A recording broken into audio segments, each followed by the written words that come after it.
Good night. And so it is December 6th, 2024, a Friday, about 8:30 at night. It is absolutely brick, probably less than 30 degrees right now.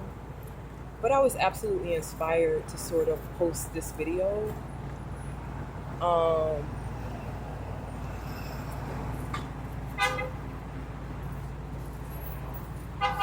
because earlier today, I'm sorry, I had a download and an immaculate revelation. For once in my life, felt sheer and utter gratitude for having a mother that I had. That man, she wasn't perfect, but she was definitely my first adversary in life, and she was vicious.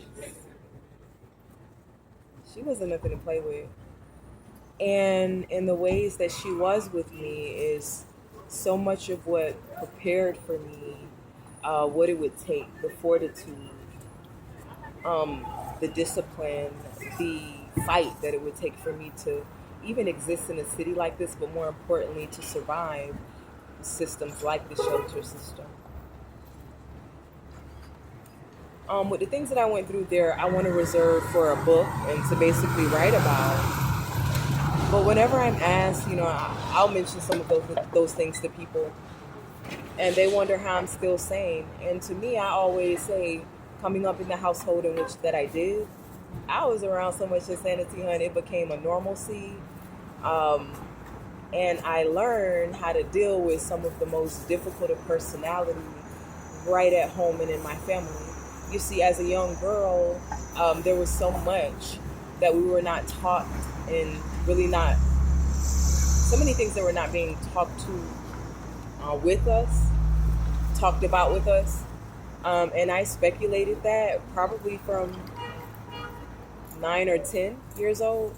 And we stayed right across the street in Carver Shores from a public library. And I, on my own volition, spent so much time in that library, studying everything from just social issues, conscious issues, things about my body, period, sex, and being a woman. And all of those things I uncovered on my own. I was self educated and self taught. Um,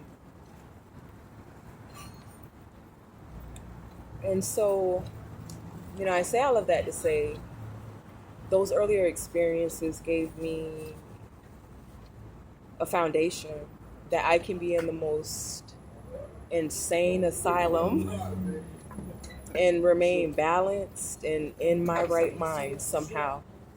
And so for once, I felt thankful for my brother, my sister, and my mother, even for the staff that sought to destroy me in the shelter system.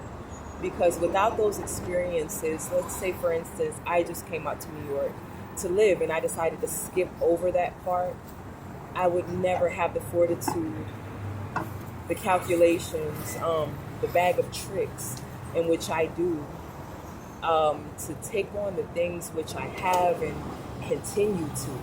And so it's like a full circle coming on around here. Now, let me tell you, when I was in the midst of those battles, I could not find the silver lining. I could not find the purpose, and I felt like the most unfortunate person in life.